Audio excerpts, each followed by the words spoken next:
Breaking news, পাকিস্তানে ব্যাপক missile হামলা চালিয়েছে ভারত, এমনটাই জানিয়েছে পাকিস্তানের সেনাবাহিনীর ঊর্ধ্বতন কর্মকর্তারা। পাকিস্তানের আইএসপিআর এর পক্ষ থেকে জানানো হয়েছে ভারতের মিসাইল পাকিস্তানের ভূমি টাচ করেছে। একই সাথে বেশ ক্ষয়ক্ষতি হয়েছে বলে জানিয়েছে ভারতের কিছু গণমাধ্যম। ভারতের এনডিটিভি জানিয়েছে পাকিস্তানে ব্যাপক হামলা শুরু করেছে ভারত, তবে পাকিস্তানের গণমাধ্যম জিও নিউজ তারাও জানিয়েছে ব্যাপক হামলা চালিয়েছে ভারত।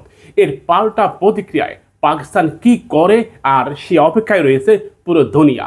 ভারত ও পাকিস্তানের টান টান উত্তেজনার মধ্যে যুদ্ধ শুরু হয়ে গেছে। ইতিমধ্যে বেশ ক্ষয়ক্ষতি হয়েছে বলে জানিয়েছে ভারতের গণমাধ্যম ও পাকিস্তানের জিও নিউজ। দ্য ডন এবং বিবিসির বরাত দিয়ে জানা গেছে এই হামলার পাল্টা জবাব ভয়ঙ্কর রূপে দিবে পাকিস্তান। পাকিস্তান পৃথিবীর কোনো কথাই শুনবে না বলে জানিয়েছে পাকিস্তানের প্রতিরক্ষা মন্ত্রী। তিনি ইতিমধ্যে জরুরি বার্তায় জানিয়েছে সকল প্রকার আলাপ আলোচনার চ্যানেল একেবারে বন্ধ। পাকিস্তান এর কড়া ও পাল্টা প্রতিক্রিয়া জানানোর জন্য প্রস্তুত।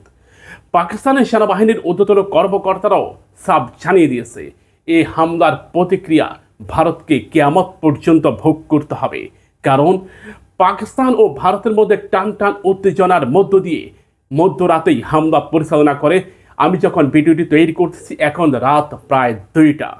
ভিডিওটি শেয়ার করুন এবং সবাইকে জানিয়ে দেন। আমরা ধারণা করেছিলাম যে যুদ্ধ হবে, তবে আরও দীর্ঘ সময়ের পর সেই 2025 সাল, সেই কাঙ্ক্ষিত সময়, সেই কাঙ্ক্ষিত মুহূর্ত, পুরো দুনিয়ার চোখ এখন ভারত ও পাকিস্তানের দিকে। কিন্তু প্রতিবেশী রাষ্ট্রগুলো ব্যাপক ক্ষতির মুখে পড়বে। ডক্টর মোহাম্মদ ইউনূস সাফ জানিয়ে দিয়েছে প্রস্তুতি আমাদের নিতেই হবে। ভারত ও পাকিস্তানের এই যুদ্ধকেন্দ্রিক টান টান উত্তেজনার মধ্যে পাকিস্তান ও ভারতকে সতর্ক করেছে রাশিয়ার ঊর্ধ্বতন সামরিক কর্মকর্তারা। তারা সাফ জানিয়ে দিয়েছে উভয় রাষ্ট্রে ক্ষতিগ্রস্ত হবে, তবে ক্ষতির পরিমাণ ভারতেরই বেশি। এই সেই যুদ্ধ, এই সেই সময় মালহামা যুদ্ধের দ্বার প্রান্তে দাঁড়িয়ে থাকা ভারত ও পাকিস্তানের মধ্যে অবশেষে যুদ্ধ শুরু হয়ে গেছে। আজ মধ্যরাতেই ভারতের মিসাইল পাকিস্তানের ভূমি টাচ করে, ব্যাপক ক্ষয়ক্ষতি হয়েছে। ভারত ও পাকিস্তানের টান টান উত্তেজনার মধ্যে অবশেষে তারা যুদ্ধটা শুরুই করে দিল।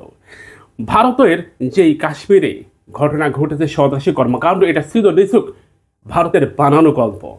উভয় রাষ্ট্র সর্বাত্মক প্রস্তুতি নিয়েছে। ইতিমধ্যে চায়না জানিয়েছে তারা পাকিস্তানকে বিজয়ী করে ফিরে আনবে, তার জন্য সকল প্রকার প্রস্তুতি আঞ্জাম করেছে। তো ইতিমধ্যে পাকিস্তানকে বিপুল পরিমাণ অস্ত্র সরবরাহ করেছে।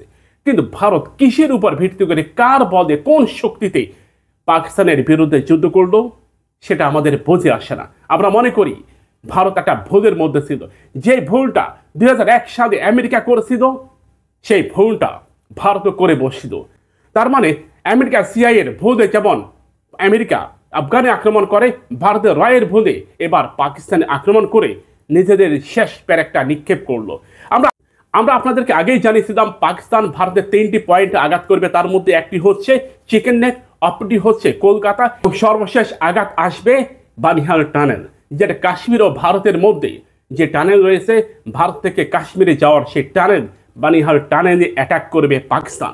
ভারত পাকিস্তানের উদ্দেশ্যে মিসাইল নিক্ষেপ করে তারা তাদের সবচেয়ে বড় ভুলটা করে বসছিল।